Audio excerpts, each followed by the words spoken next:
Pakistan Saudi अरब और तुर्की के दरमियान डिफेंस डील हो गई है, डिफेंस एग्रीमेंट हो गया है। तो क्या ये मुस्लिम नेटो है? तो वीलॉग में ज़रा खुल के इस हवाले से बात कर लेते हैं। लेकिन सबसे पहले ये खबर आई थी कि पाकिस्तान के वज़ीर आज़म शहबाज शरीफ साहब और फील्ड मार्शल आसिम मनीर साहब सऊदी अरब जा रहे हैं, और उस वक्त लोग इस तरह की बातें कर रहे थे कि ये जो जा रहे हैं तो ये गल्फ़ के मामलात पे बात करने के लिए जा रहे हैं, ख़ास तौर पे जो अमेरिका और ईरान के अमन मुज़ाकरात के हवाले से। लेकिन फिर पहले शहबाज शरीफ साहब पहुंचे और फील्ड मार्शल साहब, और उसके बाद खबर ये भी आ गई कि तुर्किया के सदर रजब तैयब उर्दवान साहब भी सऊदी अरब पहुंच गए हैं। और उसके बाद जो बात निकली, तो बात ये निकली कि इनके दरमियान एक डिफेंस एग्रीमेंट हो रहा है, और इस दिफाई माहिदे के तहत एक मुल्क पे हमला, अब तीनों मुल्कों पे हमला तस्वुर किया जाएगा, और अगर कोई हमला करता है तो फिर तीनों ममालिक मिलकर अपना डिफेंस करेंगे। अब हमने देखा कि तीनों ही ममालिक ज़बरदस्त हैं। अगर हम सऊदी अरब की बात करें तो सऊदी अरब के पास दुनिया की बेहतरीन टेक्नोलॉजी है, असलहा है, जहाज़ हैं, क्योंकि वो अमेरिका यूरोप से बाय करते हैं, उनके पास पैसा है, उनकी मईशत बहुत ही ज़बरदस्त है। तेल के उनके पास ज़खायर हैं, और फिर हज उम्रे से भी उनकी बहुत कमाई होती है। तो वो बहुत ही मालदार मुल्क है। तो वो माशी तौर पर और टेक्नोलॉजी में बहुत आगे है।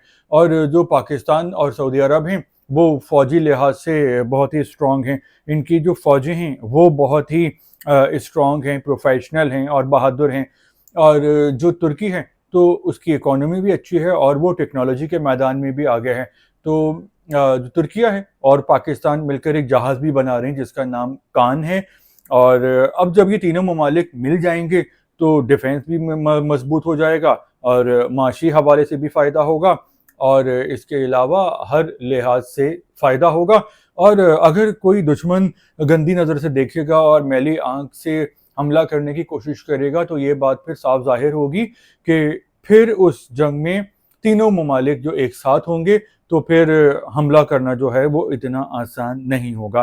तो शहबाज शरीफ साहब और फील्ड मार्शल साहब के होते हुए पाकिस्तान जो है वो सफारती सियासी लिहाज से बहुत बेहतर परफॉर्म कर रहा है। इसके साथ एक और चीज़ होती है, वो होता है माशी मैदान। पाकिस्तान माशी मैदान में बहुत ही पीछे है। यहाँ पे नौकरियाँ नहीं हैं क्योंकि यहाँ पर जो हैं वो लोग इन्वेस्टमेंट नहीं करते। इन्वेस्टमेंट इसलिए नहीं करते क्योंकि यहाँ पे अमन व अमान नहीं है, दहशतगर्दी है, जिसकी वजह से यहाँ पे इन्वेस्टमेंट नहीं होती है। तो अब पाकिस्तान के हालात भी, इनको माशी हालात भी ठीक करने चाहिए, और सियासी हवाले से भी। और अच्छी खबर है पाकिस्तान के लिए, और उम्मीद करते हैं कि इसके असरात भी पाकिस्तानियों तक पहुँचे, सारे पाकिस्तानियों तक पहुँचे, और पाकिस्तानियों को फ़ायदा हो। क्योंकि अभी तक माजी में हमने जो भी देखा है कि डील या जो भी पाकिस्तान को अगर खर्ची भी मिलती है, अगर एड भी आ रही होती है, तो वो पता नहीं कहाँ जा रही होती है, और आम पाकिस्तानी तक उसके समरात नहीं पहुँचते। तो इस तमाम तर सिनेरियो के हवाले से आपका क्या ख्याल है? आप दिल खोल के बोल सकते हैं। और अगर आपको वीलॉग अच्छा लगा है तो दुनिया की कोई भी ताकत आपको इस वीलॉग को, चैनल को सब्सक्राइब करने से नहीं रोक सकती। शुक्रिया।